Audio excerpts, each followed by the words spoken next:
বন্ধুটা খুব ভালো কাজ করেছে। আলিপুরের বন্ধু এবং ওর ভাই বন্ধু আরো কয়েকজন মিলে 40,000 বিজনেস ভলিউম হয়েছে। তাহলে পরের সপ্তাহে আপনি গুয়াহাটিতে স্যার আপনার টিমে কাজ করেছে, আপনি কোনো ইনকাম পাবেন? পাবেন কি পাবেন? হ্যাঁ পাওয়া যাবে। আপনি গুয়াহাটি আপনার টিমে কাজ করেছে, আপনি ইনকাম পাবেন? ইনকাম পাবেন?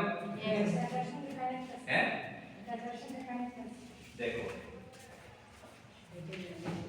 এটাকে বলে সিস্টেম, এবং এই সিস্টেমের জন্মদাতা কে? আমি।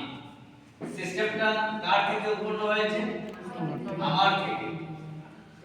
এবং আমি গুয়াহাটিতে বসা আছি, কিন্তু আমার মোবাইল ফোনে সব ইনফরমেশন আসছে কি আসছে না? আসছে। আমি মোবাইল খুলে দেখলাম যে ব্রাঞ্চ 1 এ আমার 50,000 বিজনেস ভলিউম এই সপ্তাহে, ব্রাঞ্চ 2 তে 40,000। ফটাফট জগদীশ স্যারকে ফোন লাগালাম, স্যার স্যার কিটা হয়েছে প্রতুল বাবু? বলে স্যার আমার তো ব্রাঞ্চ 1 হয়ে গেছে 50,000 টু 40,000 ফুলটা ফাইন হয়ে মনে হয়। স্যার প্রশ্ন করা হবে কি হবে না? সিনিয়র কে স্যার ফাইন মনে বলে হয় 40-50 হয়ে গেছে, কত ফাইন স্যার? বলে দুইটার মধ্যে ছোট কোনটা, 1 না 2? জগদীশ স্যার আপনাকে কইরা দুইটার মধ্যে ছোট কোনটা, 1 না 2?